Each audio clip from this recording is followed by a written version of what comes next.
Hi, good evening. Okay, there's some drilling work going on here. I guess it's after office hours. So, in case, hopefully, I won't get interrupted. No disturbance. We are absolutely clear. And you have used headphone, no background noise. Thank you. And let's continue. Wonderful. Okay, uh, so I'm going to be really focusing on what's been happening the last 1.5 years. I think we've all seen an increasing pace of change and a more dynamic business environment over our careers. But really, this is really like the icing on the cake, right? So what's happened the last 1.5 years has redefined our lives. It's very hard to see us coming back to normal, and it's very hard to visualize what that normal would be like. So in that context, some of the experiences that we've had, particularly in the learning space, I like to share that with you. Uh, so the first one, of course, was this with the whole move to virtual and the fact that we couldn't go to work. Uh, that was hard for everybody. But some of the past organizations that I've worked with have been in the outsourcing, IT, business process outsourcing. So there we're used to a virtual environment. Uh, Currently, having worked since I'm working in an infrastructure company, this is real stuff, right? So you deal with brick and mortar and people, and there's literally building stuff in front of you. And how do you go virtual in an infrastructure company? So sometimes it's hard to fathom. But I must tell you that our sites were functioning both through wave one and wave two, and so we needed to kind of enable them and allow them to perform, as well as allow our regular work to go uninterrupted in this virtual mode. Particularly for the learning space, the real challenge, of course, is, and I'm going to focus more on the second wave. The real challenge was in terms of getting people's attention. But the scarcest commodity in an organization is really the attention span of your employees, and with this whole digital age, and with all the challenges that we're facing now, how do you capture and retain your employees' attention, particularly for learning purposes, in a time when there's so many conflicting demands on them. So there's a Microsoft survey which is often quoted, saying that the attention span of people has come down since the popularization of the smartphone. So from 2000 to today, they say it's come down from 12 seconds to 8 seconds. And there was the famous Time magazine article which said that you now have a attention span which is shorter than a goldfish. Okay. Yeah, that reminded me of Finding Nemo, and there's a character called Dora who literally forgets and restarts every few seconds. So while it's not that bad, so what's actually happening in people's lives? So you have people working from home.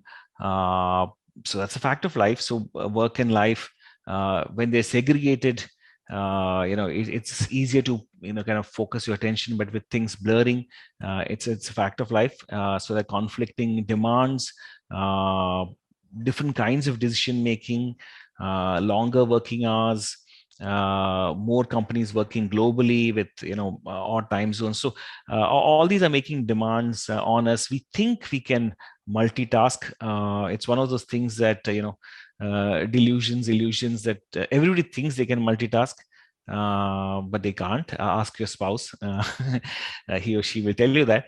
And so this is making it very hard to much harder to deliver conventional learning experiences, because learning cannot be multitask, right? It's not about sending a memo or giving a command or doing stuff. This is something which requires a very high level of attention. Typically, learning would probably be one of those tasks which requires the highest levels of attention. So what can you do about it?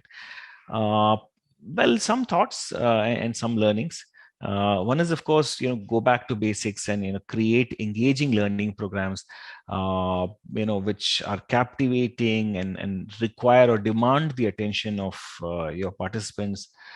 One of the things that you can do is kind of, we can't run programs, long format programs as we used to. So try to move stuff to an asynchronous mode. So try to do stuff offline, whether e-learning or micro learning or books or other content, presentations. So try to move stuff online, rather offline, and into an asynchronous mode, so that synchronous training, that's time when people are together, is limited to energizing collaboration, communication, those kind of activities, right? Because it's so much more precious.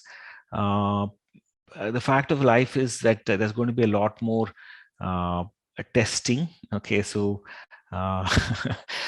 trust in God, but verify. So in that spirit, we need to incorporate a lot more testing and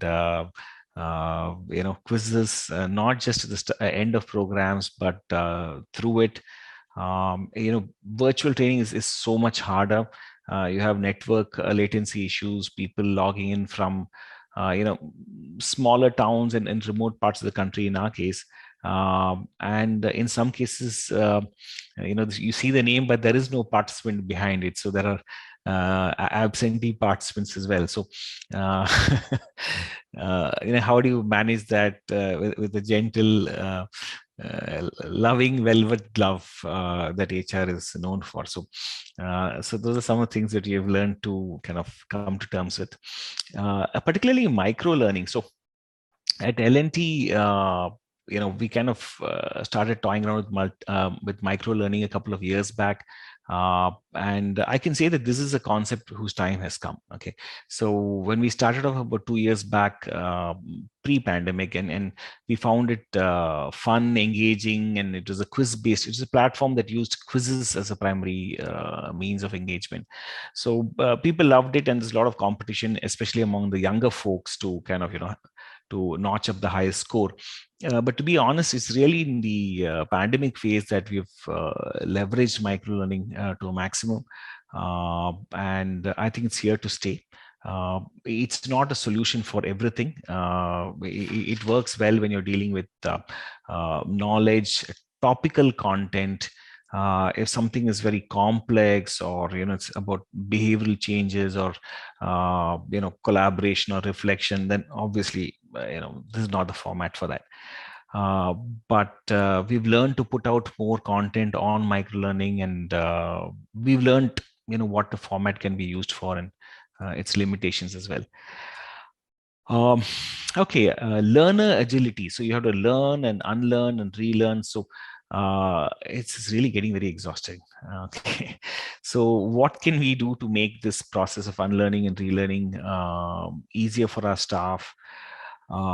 Really getting to greater emphasis on live practice, testing of skills, repetition. Okay, and what else? Yeah, some of the other thoughts. As we go, as we get into global tie-ups, and when you tie up with these large content houses, training organizations, and suddenly you have a problem of plenty. Okay, so sometimes you have a bunch of training programs. As a large conglomerate, we have a ton of training out there. Okay, and it's like saying this. You're sitting in a large library, and it's like like you're saying, just read something, right? But that's not the way. That's not the way we learn. That's not the way we kind of consume content in our personal life. 20 years back when I was a kid, or 30 years back, we would walk into a theater without being exactly sure what movie was running. But imagine today watching a movie without knowing what it's about, right? Similarly, unless the learner has a clear idea about what the program is about, not just the topic, but whether it's good or not, right? So today it's the age of reviewed content, whether it's a book or a magazine or an article. we really rely on, there are a lot of jokes about WhatsApp University, but why is WhatsApp so powerful? Because somebody has curated that content and has put it out there. So good, bad, or ugly, you know what to expect, right? And suddenly you get into this LMS and a bunch of 10,000 programs with nice sounding English names, but you don't know what it's about, right?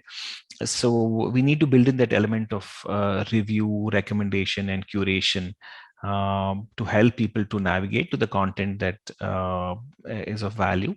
So thought leaders, experts, they're going to play an important role in sifting the useful few from the large many. What else? Okay, we also spoke about so as we started migrating to virtual mode of training, the first instinct is to just migrate whatever you do in a classroom setting to virtual mode, and then we realized that was really missing the whole point, because there used to be a term popular about 20 years back called re-engineering. So where you kind of reimagine things based on the current reality rather than just the past. So I think there's an opportunity to re-engineer learning based on the opportunities of the new virtual format. For example, we used to have a class which had about 25 to 30 participants, classroom style, and then when we went to virtual, we just ran that again with 25 participants in a virtual mode. But at some point you ask yourself, do you really need to do it that way? Can you actually split up the learning experiences into that part which is which is more facilitator led, which focus on the trainer, and then the collaboration part, and break it up into smaller groups, and then when you do that, you could have maybe 100 participants in a class, right? So it's an opportunity to kind of reimagine the way we deliver learning experiences rather than just moving virtual and keeping it all the same. Pretty much that's that. And I think pretty much have covered my thoughts. So glad to participate in the Q&A that follows.